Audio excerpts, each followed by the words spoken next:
Hello and welcome to Adarsh academy. Class 11th physics में total chapters में सीधे मैं मुद्दे पे आ रहा हूं, ठीक है। क्लास 11th फिजिक्स में टोटल अगर डेरिवेशंस काउंट किया जाए तो मैंने आप लोगों को 33 से 35 का लिस्ट दिया है, ठीक है। मैं ये सारे डेरिवेशंस बड़े ही आराम से समझाते हुए आपको एक के बाद एक डेरिवेशंस कराऊंगा।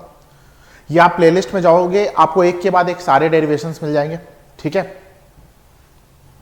अब बात है कि आप इस वीडियोस का कैसे एडवांटेज ले सकते हो। तो देखो, सबसे पहले क्या करना कि आप स्टार्टिंग से वीडियो देखना, ये मत करना डायरेक्ट जंप करके डेरिवेशन 5, 6 पे। क्यों? क्योंकि कुछ डेरिवेशंस ऐसे होते हैं जो एक दूसरे से लिंक्ड होते हैं, तो आपको तभी समझ में आएगा जब इसके पहले वाला वीडियोस आप देख चुके होंगे, ठीक है। सेकेंड थिंग, जब आप वीडियोस को देख लेते हो, वैसे तो मैं बहुत ही आराम से समझा के आपको एक एक डेरिवेशन कराने वाला हूं, लेकिन वीडियोस को देख लेते हो तो आप ये मत समझ लेना कि आपको आ गया। उसके बाद एक बार आप लिख कर देखना, अगर सही है बहुत अच्छी बात है, और अगर नहीं है तो फिर से याद करो। डेरिवेशन जब आप कर रहे हो तो आपको दो चीज हमेशा दिमाग में होना चाहिए कि एक कोई पॉइंट आता है जहां पे कुछ हम स्पेशल करते हैं। सेकंड, इसका स्टार्टिंग पॉइंट क्या होगा, क्योंकि आपको अगर स्टार्टिंग पॉइंट याद है तो फिर डेरिवेशन हो जाता है। बहुत बार ऐसा होता है कि आपको स्टार्टिंग ही नहीं पता है, भाई हमने कभी किया था लेकिन अब कैसे करना है वो मुझे मालूम नहीं है।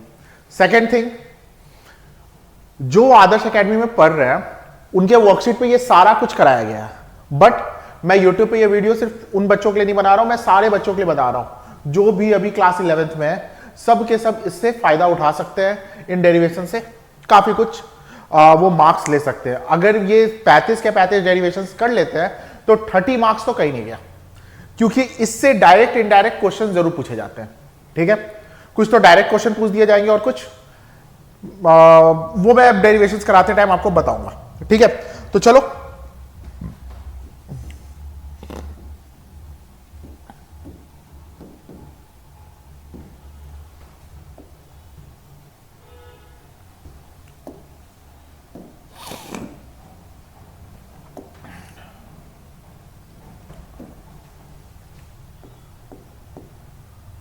डेरिवेशन नंबर 1 इज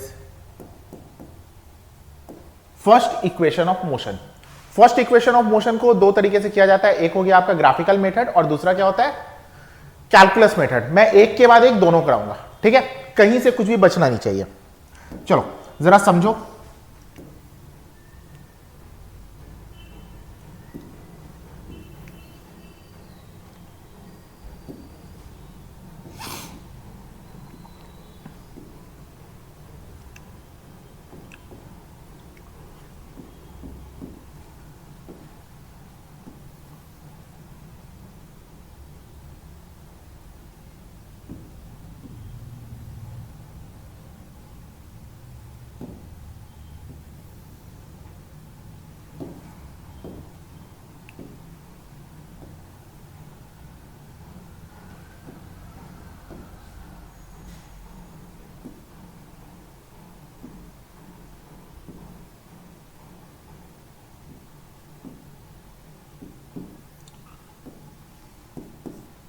भाई देखो, सबसे पहले ग्राफ को समझ लो। ये जो हम लोग डेरिवेशन करने वाले हैं ये हम लोग किसमें कर रहे हैं, तो वेलोसिटी टाइम ग्राफ पे कर रहे हैं।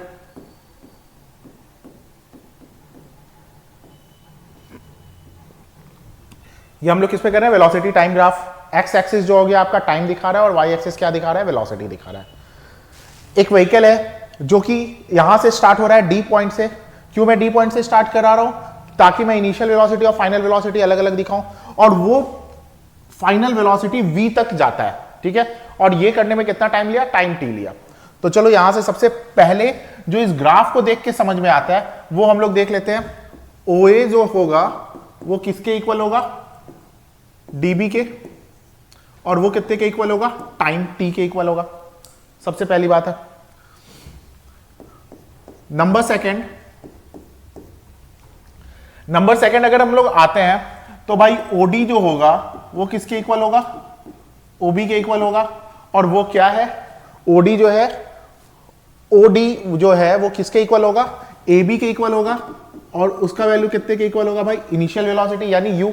मैंने बोला है ना यहां से स्टार्ट हुआ है। अब यहां से स्टार्ट हुआ है तो भाई ये हमारा क्या हो गया, इनिशियल वेलोसिटी हो गया। अच्छा, सेकेंड थिंग, अगर मैं बीसी का बात करूं तो बीसी जो है, बीसी को मैं क्या लिख सकता हूं भाई, अगर इतना बीसी का बात करूं तो AC minus AB, AC minus AB, तो मैं बीसी को क्या लिख रहा हूं, AC माइनस AB, यानी कि V माइनस U। ये देखो टोटल क्या है, फाइनल वेलोसिटी, और ये क्या हो गया, इनिशियल वेलोसिटी, यानी V माइनस U। चलो यहां से देखो कुछ बात जो कि आपको पता होना चाहिए, जैसे क्या पता होना चाहिए कि स्लोप वेलोसिटी टाइम ग्राफ का जो स्लोप होता है वो क्या दिखाता है, एक्सेलरेशन दिखाता है। वो क्या दिखाता है, एक्सेलरेशन दिखाता है। और स्लोप जो है वो किसके इक्वल होता है, टैन थीटा का। फिर से, जो स्लोप होता है वेलोसिटी टाइम ग्राफ का वो क्या दिखाता है, एक्सेलरेशन दिखाता है। और जो स्लोप होता है वो किसके इक्वल होता है, टैन थीटा के। तो भाई slope of velocity time graph equal to acceleration and equal to tan theta. Tan theta का रेशियो क्लास 10th में हमने पढ़ा था, परपेंडिकुलर बाई बेस। ठीक है, तो slope of velocity time graph यानी कि क्या हो गया, डीसी, है ना, ये क्या हो गया, डीसी हो गया। और वो क्या शो कर रहा है, एक्सेलरेशन शो कर रहा है, यानी वी। और ये जो है अगर मैं मान लेता हूं इसे थीटा, इस एंगल को क्या मान लेता हूं, थीटा, तो भाई ये किसके इक्वल है, टैन थीटा के। और टैन थीटा क्या होता है, परपेंडिकुलर बाई बेस। थीटा के सामने वाला साइड बीसी, बचपन में से पढ़ते आ रहे हैं, बीसी, बीसी हो गया परपेंडिकुलर, और बेस क्या हो गया, बीडी। तो मैं कह सकता हूं कि acceleration is equal to BC.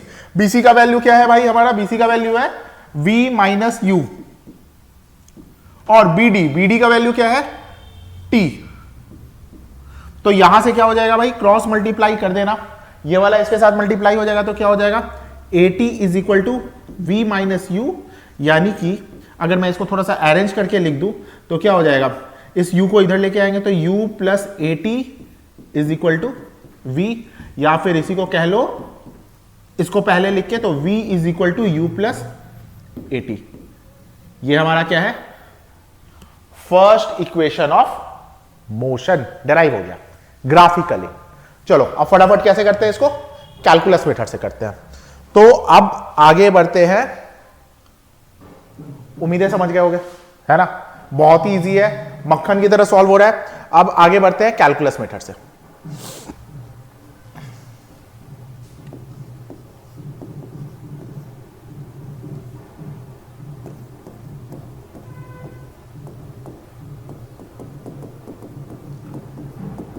देखो कैलकुलस मेथड का अगर हम बात करते हैं तो कैलकुलस मेथड में सबसे पहले आपको क्या जानना है, एक्सेलरेशन क्या होता है, rate of change of velocity upon time, यानी चेंज इन टाइम।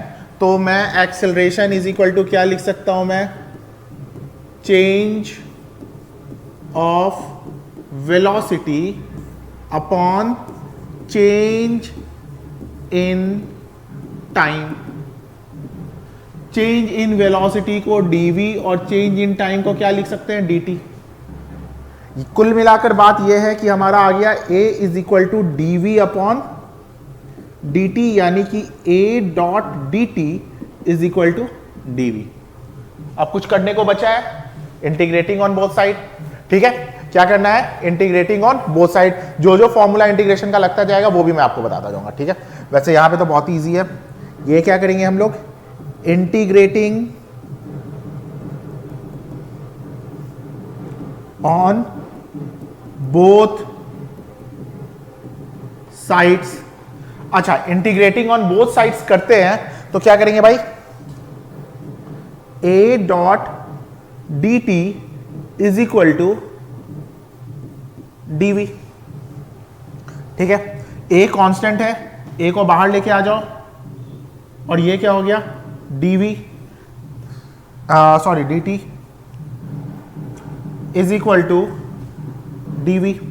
अच्छा, यहां पे इंपॉर्टेंट होता है कि आप कहां से कहां तक इंटीग्रेट कर रहे हैं। तो देखो टाइम कहां से, जीरो से स्टार्ट हुआ था, ग्राफ को देखो, ग्राफ को देखो, टाइम कहां से स्टार्ट हुआ था, 0 से स्टार्ट हुआ था और कहां तक गया था, t तक गया था।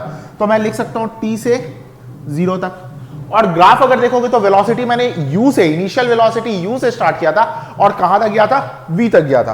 तो मैं इसको क्या लिखूंगा, u से v तक।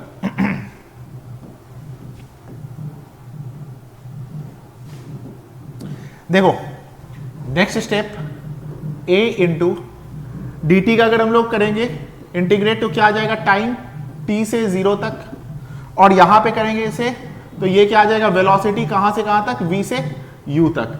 क्या करेंगे भाई, a t minus 0 is equal to v minus U, यानी कि a t is equal to v minus U. और इसी को अगर मैं लिख दूं तो मैं क्या लिख सकता हूं, v is equal to U plus A T. ये आपका by calculus method equation of motion first derive हो गया। ठीक है, तो मैंने ग्राफिकल मेथड से भी कर दिया है, कैलकुलस मेथड से भी कर दिया है।